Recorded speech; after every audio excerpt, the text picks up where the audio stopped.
Good afternoon, evening, or morning, depending where you are at the moment. And welcome to our next session, which is Diversity and Inclusion Panel Discussion.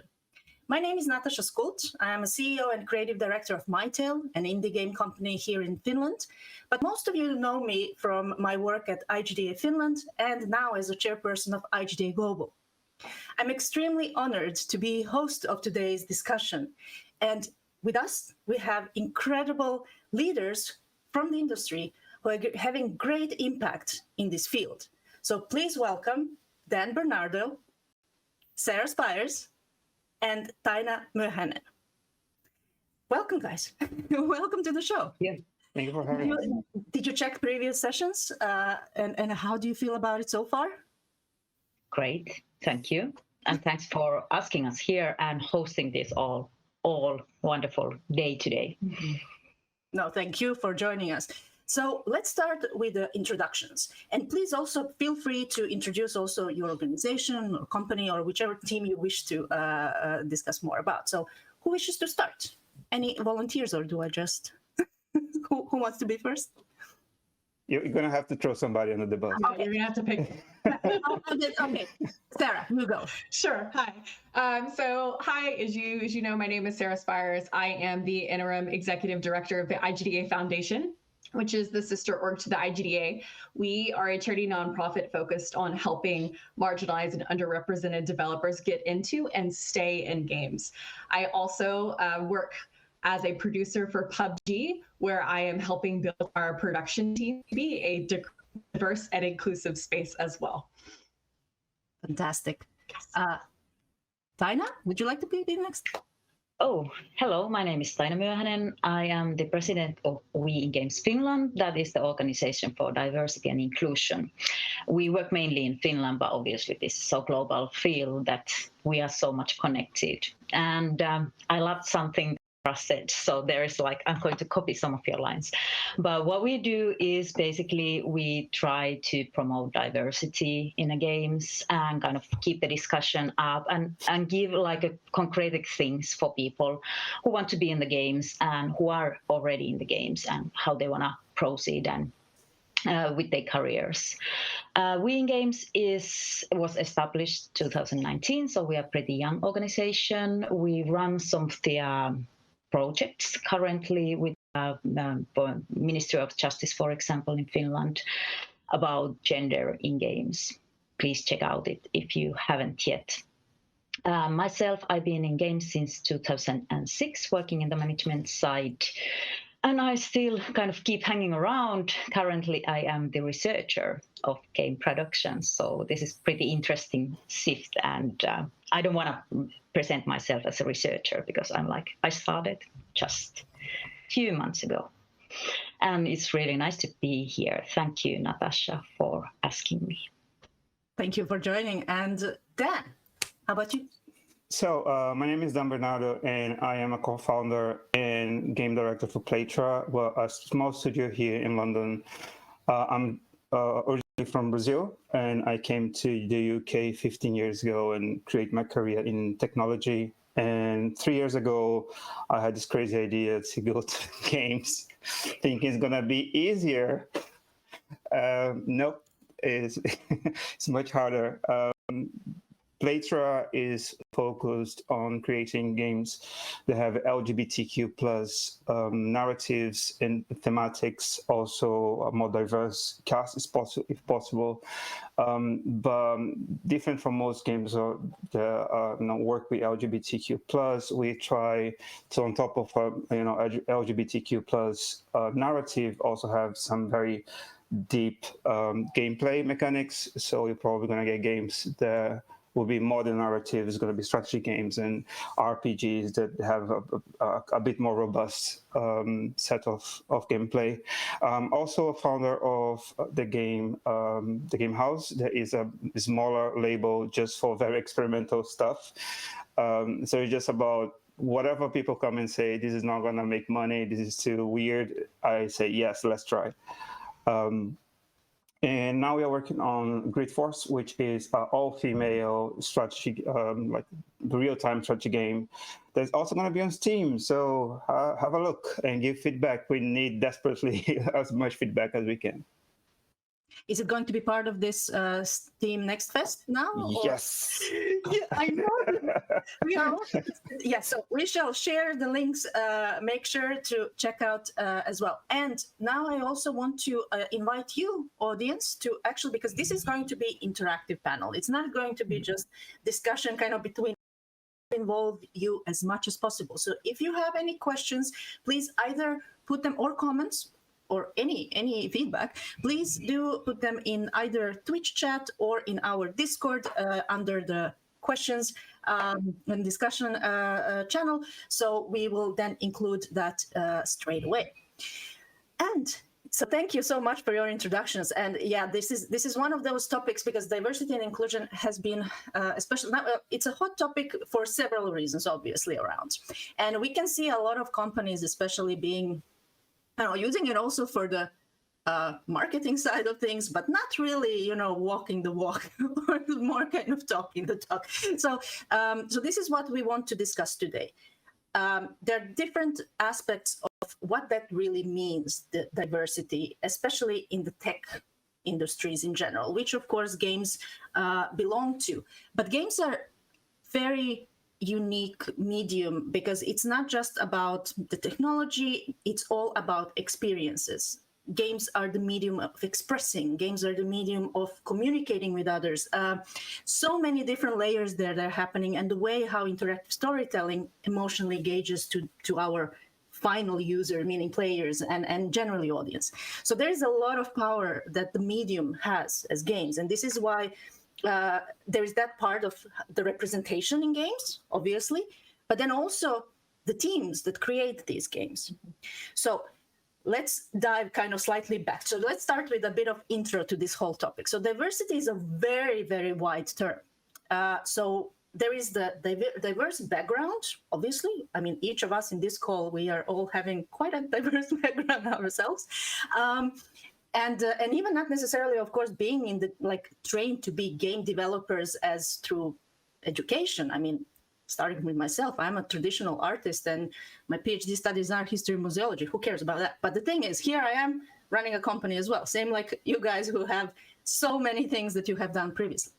But then there is also, of course, the diverse, so the backgrounds, but then also diverse experience as different kind of skill set and things that what we need really in our day-to-day work in order to innovate, in order to have different kind of approaches to challenges that are ahead of us. And the only way to do it is to really question a lot, that, debate things. What would be this sort of creative way of and the only way really to do that is by having diverse thinking in a sense that within a team itself. Otherwise, if we all agree to each other from the start, there is no innovation really, kind of like it's just going to be that straightforward what so far we have seen around. So what are your thoughts on that? So diversity as, let's say, from the background side of things, but also in expertise. If anyone wants to give a bit of a thought on that. I think I can start, and this is something that I've been advocate for so long, is exactly what you said, Natasha, is okay. First of all, I'm just going to go back just 1 or 2 steps to say that the idea of diversity in games or in any industry, to be honest, to be synonymous of better products and better solutions, or even more money coming in is very well documented, is very well known. So people know that this is the way to go, and this is the way to reach new audiences and everything. The problem is that the way I see this discussion happening right now is that we have lots of conversations about diversity and diverse teams and diverse mediums, but then you have a separation right now in diversity as philosophy and diversity as aesthetics. And what I see a lot is big companies and also indies embracing diversity as aesthetics because it's much easier. Just let a black person there, It's good. It's good enough. Although it might bring you like short-term solutions for you, like you get somebody like me that's starving but for any kind of representation.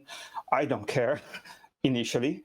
I just want somebody that looks like me. But in the long term, I don't get, the benefits of this discussion of finding new ways of doing things. But I think we are in this first phase where the aesthetic is being embraced, but not the philosophy. I don't know what you think about it. I totally agree with you in this. In a sense, I'm happy for any kind of attempt to bring diversity. It is important that the companies are saying like, oh, we want to be diverse. But the problem comes here that if they are not really including this diversity, they are just talking about like, oh, having these nice ads where they have different kind of people running around, which not maybe necessarily how it is in a company. So this can be confusing for people who really think like, okay, this is really a diverse company. But still, somewhat I am happy to see that at least they are noting this and seeing the importance even in this side. Mm-hmm. Totally. I also agree. Something that I am thinking about too as we're discussing the aesthetic of diversity versus the philosophy is what is the fear, I think, when we're moving from aesthetic to philosophy, what is the fear that we have when trying to adopt that diverse philosophy and just asking ourselves as a company, what is the fear? Is it that we're afraid that we're going to be wrong? Is it that we're afraid that, people aren't going to like the work? And I think that we need to tell ourselves that, just from the aesthetic perspective, like people want to see themselves in games. People want to see themselves on the team making the games, right? And so like it's a good first step, definitely, be more inclusive in who you're putting in your game, be, very conscientious of how you're representing these folks in games, but make sure that you're also going to start bringing them into your teams as well, because then you're actually going to have those lived experiences of those folks who are going to be able to contribute to that, and in a way that's going to help kind of mitigate that anxiety and that fear. It's just we got to get ourselves past that initial like, oh, why is this so difficult for us? What is this core feeling that we have?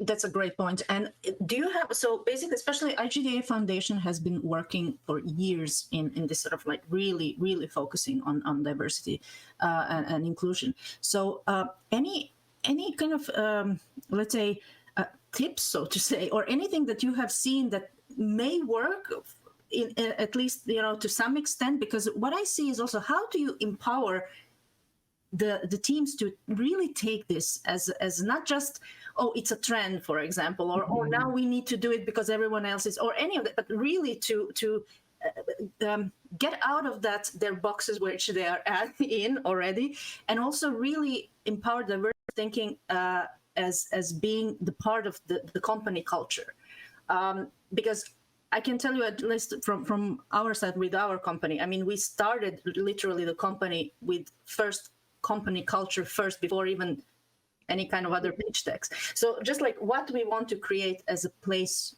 for us to be and our future team members, because that's the thing. Like, so any kind of practices that you have seen, or maybe Dan, you with your because you have also this hub and so on, that like anyone wants to share maybe some practices that you have seen that have done actually like got out of that safe zone, so to say.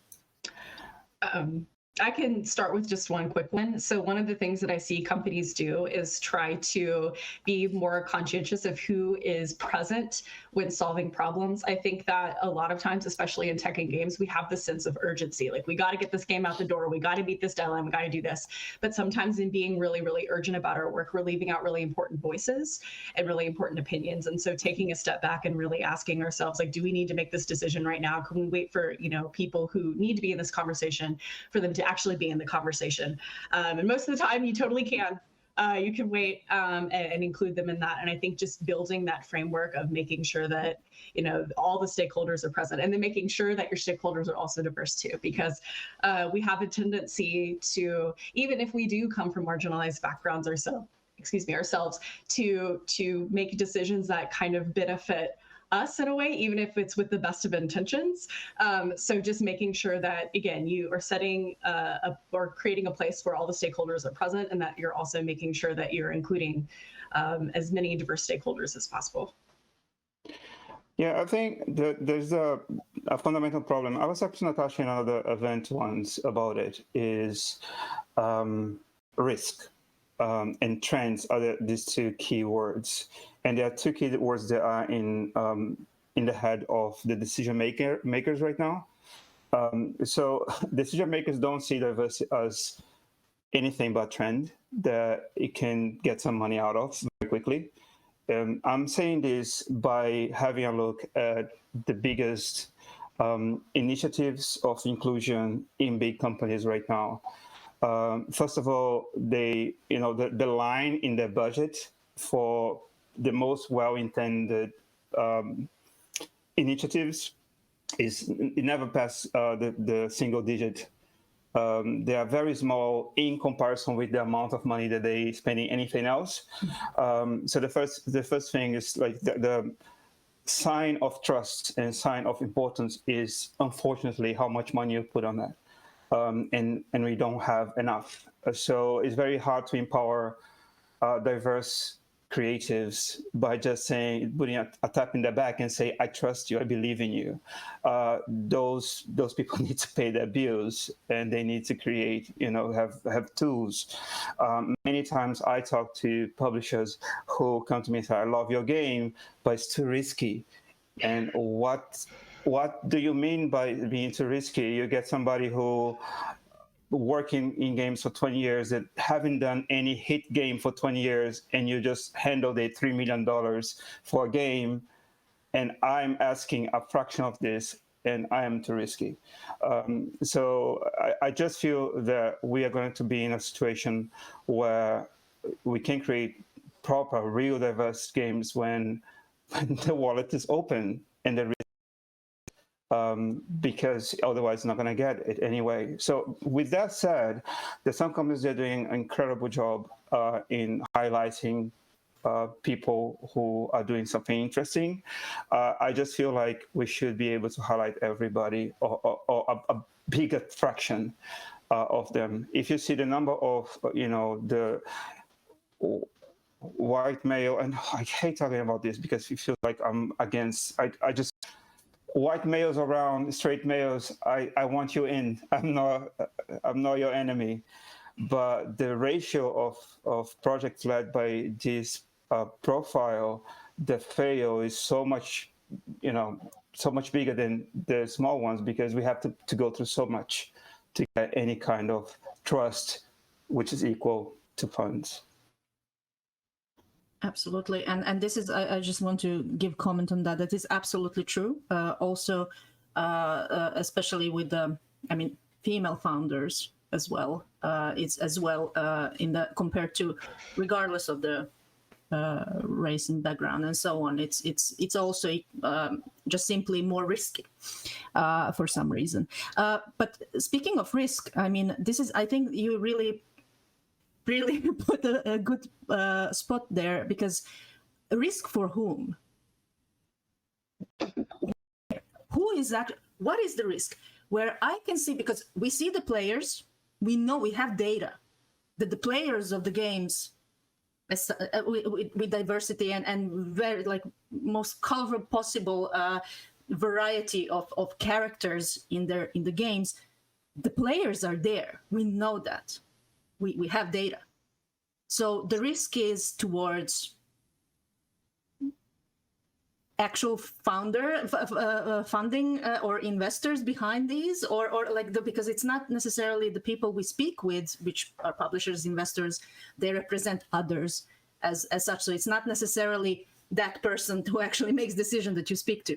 So so this is the thing, that it's not at least in my eyes and in my experience, the risk is not necessarily on the market itself. but on those who actually put the money in that funnel. And this is something that I think it's important to address. Because again, if we want to change that, same like investing in games has been seen and still is seen among many that it's a risky business, because even that the industry is enormous, but still some investors which are not related to the games industry see it as risky. So same thing here. So those who are already investing in games and being part of this, educating them really what it means, because they love numbers. We all love numbers. So I think sharing this data, especially We in Games and IGDA Foundation, IGDA, we have this data. So I think it's also something that we can definitely help in this sort of like showing, because that's what they believe in, numbers. I mean, that's the business side of things. Any thoughts on that? Because I really love it. I think that's really good point on the risk side. Sorry, I'm concerned about talking too much, but this one thing I just want to add is, it might be just me, it might be just my intuition, but there's a lot of hidden biases that people just don't understand, and they just drive the decision. As a leader, I have to constantly be checking my feelings and where they're coming from. So I'm talking to somebody, and then my first reaction is like, I don't like this person. I try to say, why? What is the reason? Is because this person looks different than me, or like, what is it for the logical foundation for which I don't trust this person? And I have the feeling that when they get a female or a person of color, they don't see this person as leader material, even if they cannot rationalize the feeling. Yeah, I totally agree here. It is about the presentation and how you present. And this is another discussion. If you go to present, for example, for the investors, should you be like one of the guys, and being like, yeah, this is going to be, or can you present as yourself? So this is really hard thing. Do we need to change how we talk, how we present, how we are for example, getting the money or getting the job? So should it be more that the leaders start to understand that, okay, people are different, people express themselves differently. So I think this is the biggest question at the moment, that I really don't know which one is the way that I would, for example, tell the juniors how to get into industry. Like, I would like to say, like, be yourself, be open, but is it the right way to do it? Mm-hmm. For sure. It reminds me a little bit of this book that I was reading called The Likeability Trap, which discusses like this weird conflict that people of marginalized backgrounds have, specifically women, which is like, you're supposed to be likable, but you also want to be a leader, but you're put in a situation where you can't be both. Because if you're too aggressive, then you're not likable. But if you're extremely likable, you're not seen as a leader. And kind of looking towards, the juniors, it's kind of like the balance, like you were saying, the balance between being their most genuine selves and then being like what we, as an industry are like pushing on is like, this is what a professional is like. This is how you behave. This is the kind of stuff that you make. This is the kind of stuff you should want to make. And there isn't a huge easy answer. I mean, at the foundation, we try and encourage all of our grantees to be, their genuine selves, and when they can, to really be very intentional about where they apply, which even in itself is a privilege, because sometimes you just need the job. So it's just trying to strike this balance of like helping educate people about the opportunities out there, and then helping them develop those very specific skills so they can go after those opportunities that are, more aligned with their goals and their values and just who they are as a person. Yeah. We are also planning on running the inclusive leadership program within We in Games. Yeah, and this is more for the leaders and for the people who are like in the position to kind of realize this. But yes, there is not straight answer for this, like how to go. But this gives us a very good segue to exactly the topic of setting up the company or team culture, or adjusting it, because if it was different, so basically to create it more inclusive, as you said just now, that with your inclusive leadership approach. But because there is also I fully agree that sort of it's good to see that someone has intentions and wants to do better and trying to do better. But of course, there's a lot of mistakes that can happen in the process, and the mistakes that can actually be harmful towards individuals. I mean, it's just simply how we deal with people, and again, importance of soft skills here is really, really huge, especially for any, well, any leadership of any sort, any level of kind of leadership. But any thoughts on that? How do you actually, because you just had that really good point there, like how do you really, where to even start? Any tips for, let's say, teams that want to go towards that change? Where do they even start? Any thoughts on that? Once I heard something very interesting from an old mentor of mine. She said, no matter how good you are in your profession, when you become a manager or a leader, the material you start working with stop being there and start being people. So it doesn't matter if you're a great artist. When you become the director, the clay you are working with now becomes people, and have to be good at that. And when it comes to inclusion of especially people who are not traditionally in the game industry, one thing that I noticed is the same thing that I lived when I started working in tech back almost 2 decades now. Was it's very hard to get a job. It's really, really hard because all hidden biases and voila. And I was definitely not the best candidate to get the job, but I was the one who really needed it, really wanted it, I would do anything for it. But that part is very hard, but it's not the hardest. The hardest is living inside a company that's not made for you, that doesn't care about your needs. It doesn't care about the huge imposter syndrome that comes with that. So everybody feels, I had this conversation before, like everybody feel like, oh my God, when they realize that I cannot do what I'm doing, like everybody has this feeling sometime. But when you come from a group that, historically, like women and like people of color or like people from other places, they historically being told that you are not able to do this. You start with this incredible fear of failure, incredible fear of letting people down, feeling like you owe something to people because, that place is supposed to be, society told you it's not supposed to be yours. It's a huge thing that is with you for a good amount of years and can be reduced by a good manager. It can be reduced by good leaders. They're going to say, hey, I'm waiting for you to fail so I can tell you it's okay. It's fine. You need your time. You need your time to get used to a new environment, but also to get to the other people and say, hey, like there is no reason for you to treat this person differently. And all this comes from a leader. It's 100% on the leader. At least this initial setup. I think that's quite important. Thank you for that. Dinah, Sarah, any thoughts? Anything to add? I have a lot to add, to be honest. Sure. I'm happy to hop in with something kind of similar. When you're building these teams, and in this case, this can benefit not just marginalized identities, but just like a diverse backgrounds, like juniors, seniors, AAA, double, just like setting up a culture where you understand that conflict is okay and it's natural, and what does healthy conflict look like, and how do you have those discussions?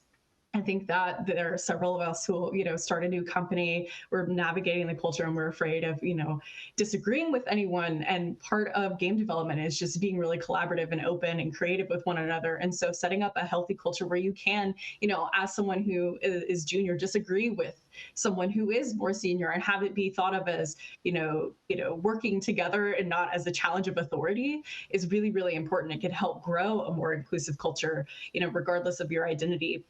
and also just helps you make better games because you're able to be really critical and thoughtful about the kind of work that you're putting out. Yeah. Absolutely, and this is where the learning also to say no to a leader as someone in the company, that you simply say no and say why certain things you think would be a bad idea.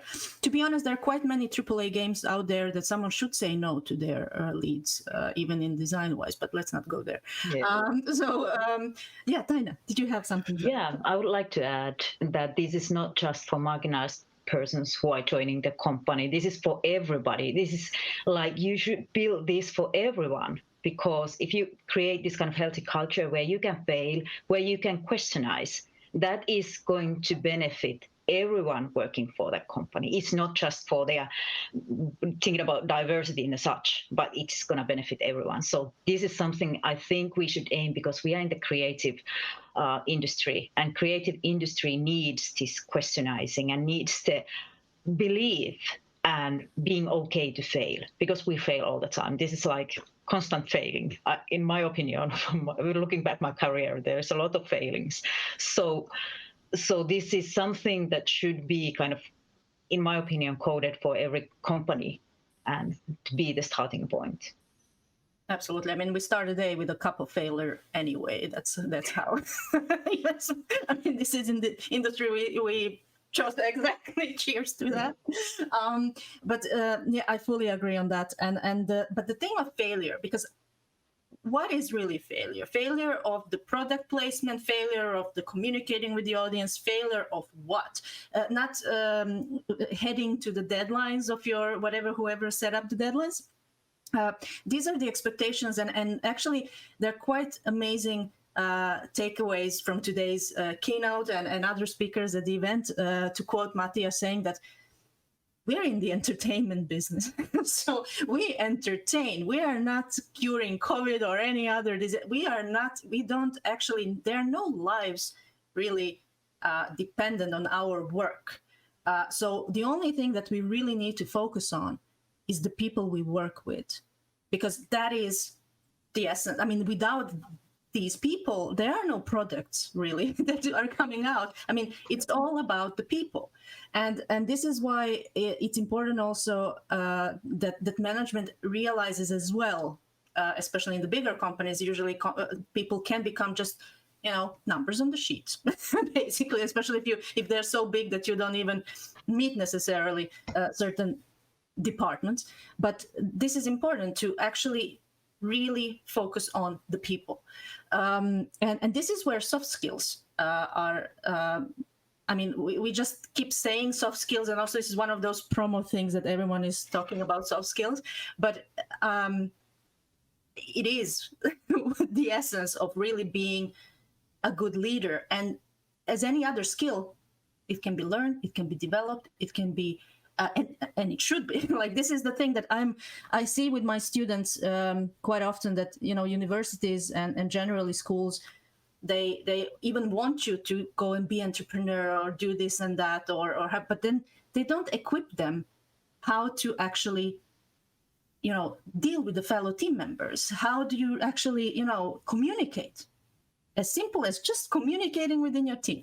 And this is opening that sort of like having an open environment that everyone can speak, like really, really say their opinion, and have this discourse of creative discussion, because that's what it is. Disagreeing in a creative discussion, same like in academic world, like it's beautiful, because that's how we challenge each other and find better solutions to whatever we are working on. So yeah, soft skills in a nutshell. In your experiences, anything you wish to kind of like, maybe some tips or some stories that you wish to share regarding maybe some things that went wrong in your experience? So any of it, because again, soft skills, I'm a huge believer, can be gained same like any other skill. It just takes work just like any other. So yeah, any thoughts? I could go first now. When I started the management side, it was still believed like a hard leadership, and my style was a bit different. And I got lots of comments on that, like, "No, you can't be friends with people who are working under you." And I was like, "Okay, I can't be friends. So how am I going to know how they are doing, for example? How do I know what they're feeling? Because it's pretty important that the people are okay when they're working with their minds." But that was the kind of a comment, and I had this pressure to be like a real leader, like being like really like following the rules, and it was really complicated. I was pretty young and pretty new in the management, so it was kind of a tricky way, but I think learning all the time, and also for me, like questioning my old ways to do and how I've been leading, and am I a good leader, and learning from the, people who are far, like I think younger people are better leaders many times than I am. So learning from them and how they do the things has been great challenge and good for my career.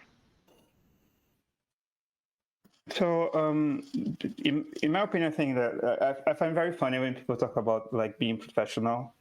You spend 8 hours, 9 hours, many times more of your life at work. And if this is not personal, I don't know what it is. I find it very funny. I need to be personal in my work, and I know that managing is probably the most demanding role. The funny thing is that you can be very unapproachable and very angry as a manager and get the job done. And you can put the work and try to understand the needs of your team and get the work done. Both work. The difference is the long term, is what we're building as legacy for your career. So managing takes time, is exhausting, is draining, but at the same time, it creates this. I say I am an artist. I am a designer, so I love doing design. But when you start managing, you stop having time to do design. So you have to take pride on the achievements of your team. Not taking ownership, taking pride is different, right? So every time I see one of my team, people of my team excelling or growing, I feel like I had a little piece of work in that. I was helping. So there's a lot of great gratification from seeing people around you growing. I feel very practical things that I do is I praise in public, I criticize in private. I think no matter how angry you are, no matter how frustrated you are, you cannot do. I think criticism in front of people doesn't help anyone unless people really go out of the line. And I try to make sure that I spend at least an hour every week talking to people individually to understand how they're feeling. Sometimes the thing about soft skills is that sometimes you get attuned to this and you do very intuitively, but most of the times you need to actually focus and try to create empathy with the person. And sometimes it's hard. You cannot like everybody. But maybe being able to rationalize why you don't like this person and try to understand where this person is coming from. It always helps me a lot. Mm-hmm. Yes, listening. This is the part where really listening, not just kind of being at the meeting and responding to, but actually getting that to really understand the other side, where, why, how, and so on. And not being afraid to open that discussion and ask, listen, I don't understand this. I don't understand what you're going through. Can we please, go deeper into that? Because that's okay. Again, having different experiences. And this is where not being also afraid to ask further. It also shows this sort of empathy as well, which it is based on the empathy. This sort of like, okay, how we can improve this together, how we can work on this if there is any issue, basically. But yeah, definitely agree on that. Sarah, did you have anything to add on? Sure. I mean, yeah, we've talked a lot about leadership and soft skills, and I just also want to encourage anyone out there who isn't in a leadership role to really work on the soft skills too, because it's just so important to your professional growth. Being able to communicate with your team, manage up, and just really advocate for yourself is really, really important. I think that as an industry, we tend to sometimes disregard soft skills. And as a producer, I can tell you that's like my entire job. And just being able to collaborate with your teammates in a really healthy way is a soft skill. So just understanding that a lot of your work does involve, interpersonal communication is really, really important. That's all. Thank you. Mm-hmm. We have we slightly touched this. We have a question from the audience about what do you think are the main challenges in creating diverse working culture? Meaning that when you are, so what are the challenges that you might have seen from even teams that you have been working with or so on? Doesn't have to be from your own personal experience, but any challenges and what would be kind of, so in order to try to avoid, kind of learn from that, any stories kind of that you would be able to share? I think a really quick one is this fear of like that power is a finite resource. And there's this fear that if you give away power, then you're not as valuable, when that isn't really the case. And so, one of the things that teams should look out for is like how to delegate and empower people on the team. Like, again, it's success is not a pie. You don't just like take a slice out of the pie and there's less for everyone else. But just what Have a bit of connection from we were talking about earlier, like other people being successful on your team is a reflection of you, is a reflection of everyone, and just trying to do everything yourself doesn't do anything or anyone any services. Fully agree on that. Yes. Delegate and also work as a team, because we all as literally humans have our own personal strengths and weaknesses. And we need to also communicate that with the rest of the team very openly and also creatively, in a sense that how we can, because with all our strengths and weaknesses, how we can actually put it all together that it works the best possible way, that we together get to that goal that we have as a team, because that is the key. And that's the key of the leadership, to make it happen. That all of our ups and downs, I mean, we have lives, families, like everything else that may happen besides work, that affect, obviously. And plus, as I said, even just not being okay of doing, simply not enjoying certain tasks needs to be communicated, because then, again, you are not alone. It's not just you. That there is the reason why we work in teams. And this is where I think that is the part of also the responsibility of leadership, as Dan also said, Chris, like it's responsibility of leadership to make sure that the things click and that people really communicate on the right level with a lot of empathy and listening. So yeah, thank you for us. Did anyone have any more to add on the challenges with creating a diverse working culture? I think I have just two things very quickly. One is constant search for hidden biases. This is something you have to do. It needs to be a like daily thing, like your coffee. And the other thing is what you said about get things done. Is I try to use equity in my decisions. Try to understand, treat everybody equally is a big mistake that a lot of people do. You have to treat people considering the current circumstances and the historical what they came from. Some people are more extrovert, some people are more introvert. You can all say to an extrovert, why don't you talk more? Because it's not the way the extrovert works. It works in a different way. You have to, understand what the situation is. The only thing about success is funny, is that in our ideal world, when your project is successful, it's everybody's success. But if it's a failure, it's your failure as a leader, and you have to, own it.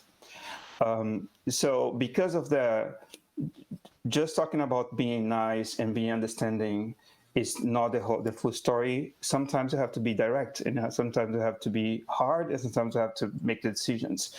I think it's about the balance of doing this properly and bringing the best of everybody. And this is honestly, I'm not gonna sit here and tell you that I master it because you get out of the horse every day. So if you do this right, you create a horse. And if you do this wrong, you create a camel that is a horse made by committee. So you have to balance those things as much as you can. I might use this later. Thank you so much. Taina, any thought? Or just I love Dan's idea to questionize your biases all the time, and also what I think is to questionize your leadership. It's like, am I doing the leadership right? Am I doing the best leadership that I can, and kind of growing, not believing like I am the best. I know already. I've been doing this for years, so I know how this is done. Because I think there's a constant movement how you lead people, and we are learning all the time more. So also trying to kind of learn from the others through the conference, whatever is the best way to learn. Indeed. We got another really interesting question, and that is, how would you build a welcoming team if your current team of a company is built by friends, which is mostly the case in games industries? And teams start small, friends, kind of in their little circle and bubbles and so on, and then when the business starts growing, you need to recruit, and now how to include. So this is a very good question. So how to build a welcoming team if your current team is made out of a bunch of friends, which is again how most of the industry functions. Who wants to take this one? For me, go for it. However, I think it is about the attitude, and also talking before these new people are coming into a company, like don't having these, insider jokes, or if you have them, kind of explaining and kind of taking this person as part of your communication. Natasha, in Finland, we had these kind of friends making the games companies, and then just talking in Finnish while recruiting somebody who is not understanding Finnish. And that is really impolite because nobody can speak Finnish if coming abroad.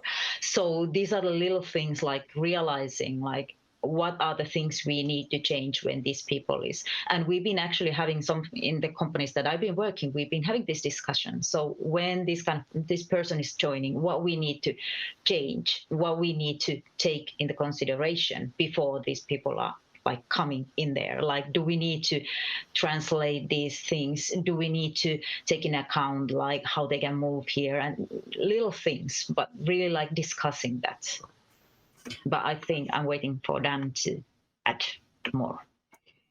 That is an interesting one. Thank you, Taina. So because I saw this happen a few times, and this is very interesting. As you grow, that you have to be careful with the newcomers, but also with the people who are with you. Both can get hurt. The analogy that I make is that when you are doing something like a startup, you are creating a soup, and there's amazing flavor, and you love this soup. But every time you bring somebody to your team, you're putting a new ingredient there. The taste will change, and you have to accept that it's going to change. If it's going to go bitter and horrible, or a new delicious soup, is up to your skills and how you put these people together. In-jokes are such a toxic thing.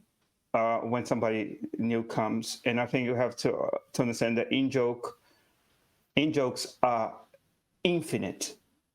So when anybody comes in, just create new ones. It's just about, you can create a new in-joke in a second, and this person feel very welcome and feel like understanding what's going on.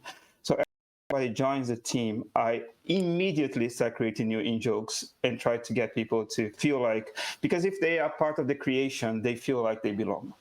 But as you grow, then you start getting more people, and inevitably you're gonna come people talking to like, oh, how things are not as it used to be.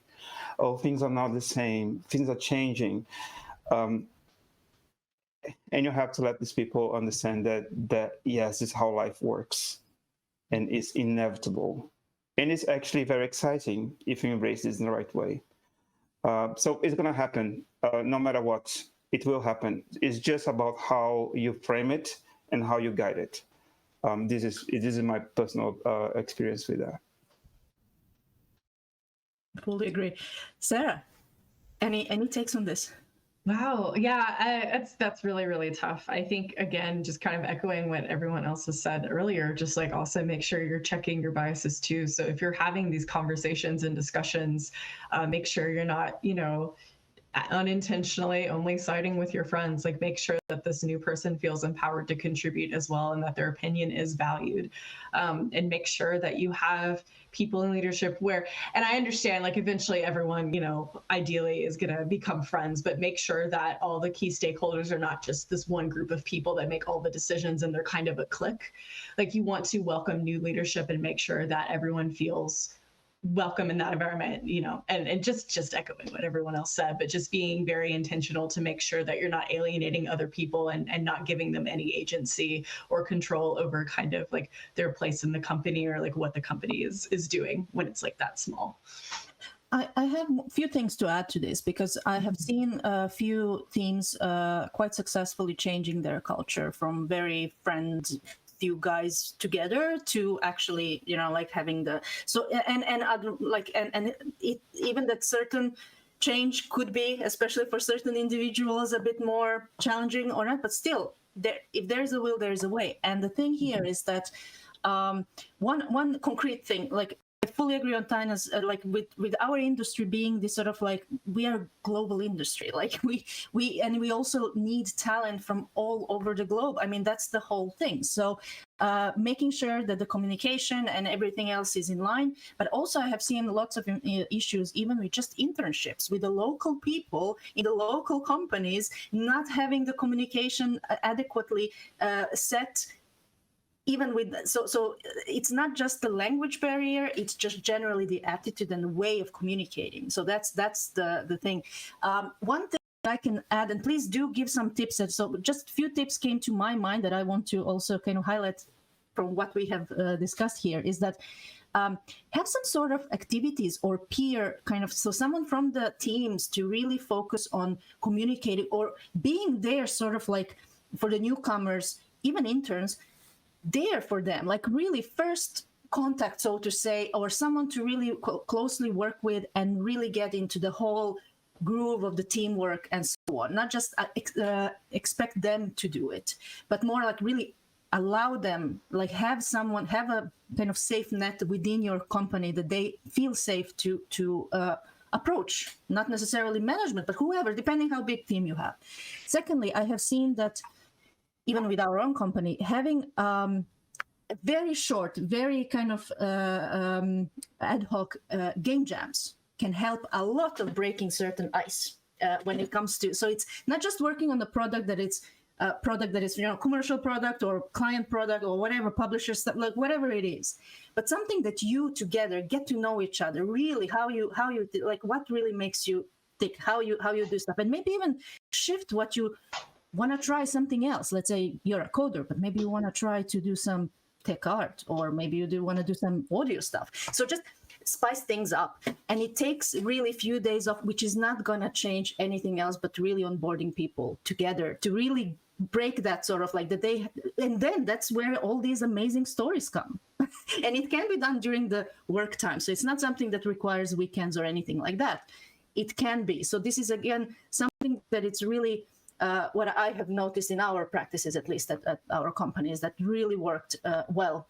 But just simply doing stuff together and making that sort of memories together, as you said, Dan, jokes and so on. So yeah, this was just any other tips, like practical stuff that you have experienced that worked well? These are just few I can tell straight away that really did for us. I think one that helped me a lot is when people just join, is just asking. Now, it's very hard for you to do a planned career for everybody, especially when you're just you managing. But even a few questions of what people want to do in the future, what the plans are 2, 3, 5 years, and then try to understand which is the best person to pair this person with. It always helped me a lot, especially when people say, I have no idea what I want.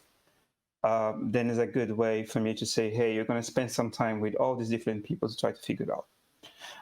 And this, normally I'm very fortunate that everybody in my team are very welcoming in general, but I have also to say that this is because from the very beginning, I set up that being welcoming is the minimum you can do. And then people just feel like I don't have the right to say I don't have time for you, because you shouldn't. And this helps a lot of people who are coming and people who are, even people who are here because they feel empowered, they feel in a position that they are training to be managers, and it's good for everybody, as long as the limits of this relationship are very well defined. Indeed. All right, so we have a little bit more time. So audience, if you have any other questions or comments, now is the high time to let us know. Meanwhile, any kind of final takeaways that you would like to shout out, either as on behalf of your organization or on behalf of your team or yourself, anything as a kind of piece of wisdom as a takeaway from on the perspective of diversity and inclusion. Who wants to? Maybe Tina?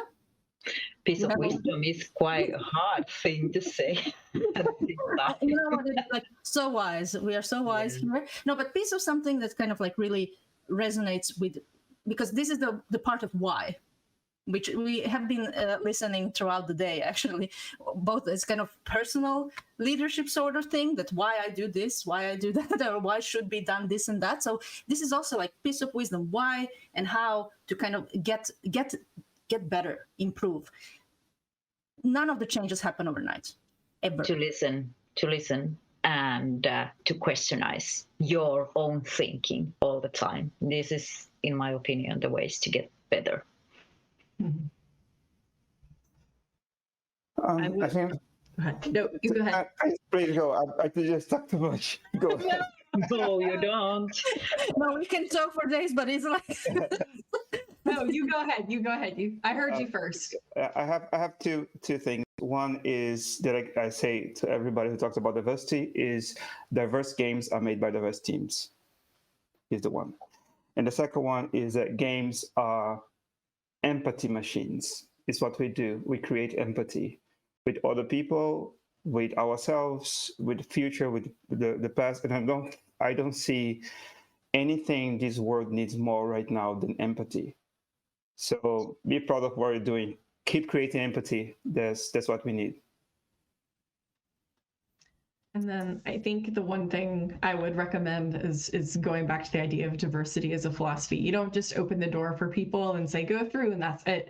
It's an ongoing journey. You want to make sure people are able to grow and be successful in your company, and just to keep thinking about how to make it more inclusive and how to retain that talent is just so important.